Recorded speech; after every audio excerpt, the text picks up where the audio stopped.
Hi, I'm glad you stopped by. I'm going to read the story called Franklin's Bad Day.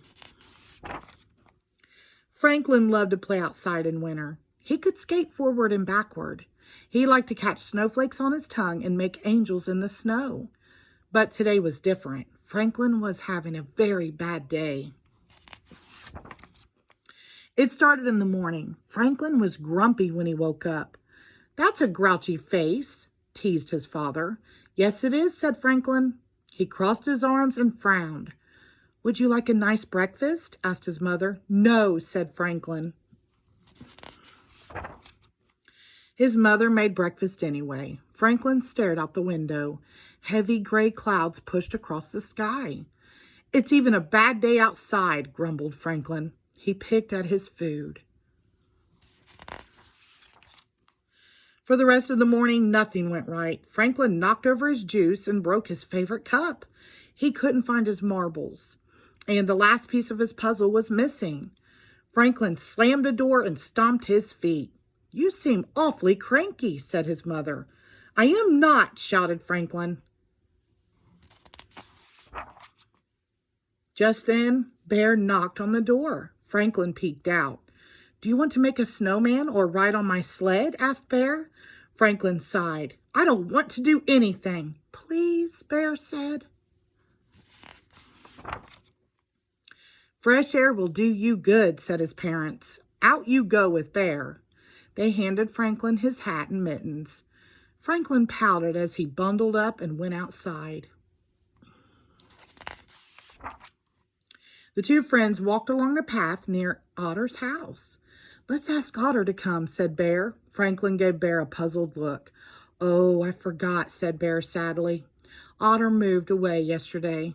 They didn't talk all the way to the hill. Franklin kneeled at the front of the sled and Bear sat behind him. Bear gave a push. "Let's go," he shouted. The sled glided halfway down the slope, and then it stopped. They had landed on a bare patch. "Oh no," wailed Franklin. "What a terrible day." The hill was no fun, so Beaver suggested they go to the pond. When they arrived, the pond was roped off. "No skating today," warned Mr. Mole. "The ice is thin." Franklin lost his temper. "This is my worstest day ever." "There's no such word as worstest," said Beaver. "There is for me," said Franklin. "I'm leaving." Franklin stormed home. He threw his skates and his slushy, mushy mittens on the floor. "Please pick up your things," said his mother. "No," he yelled. Franklin was sent to his room.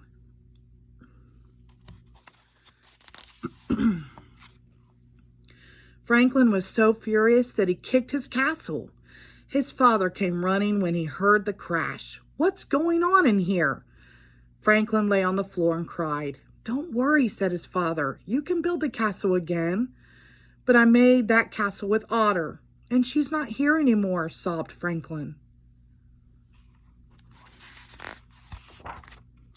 "Oh, now I understand," said Franklin's father.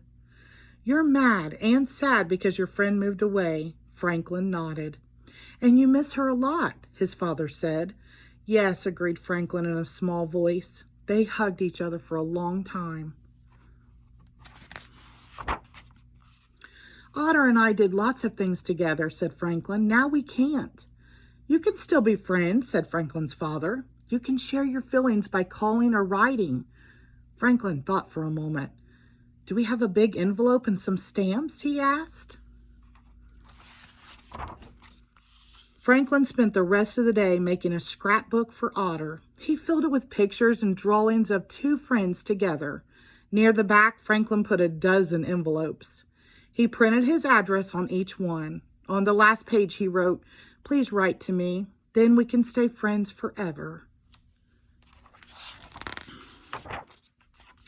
As he walked to the mailbox, Franklin felt better. Snow was falling and it was getting cold, enough for the pond to freeze. Franklin had a feeling that tomorrow would be a good day. The end. Thank you.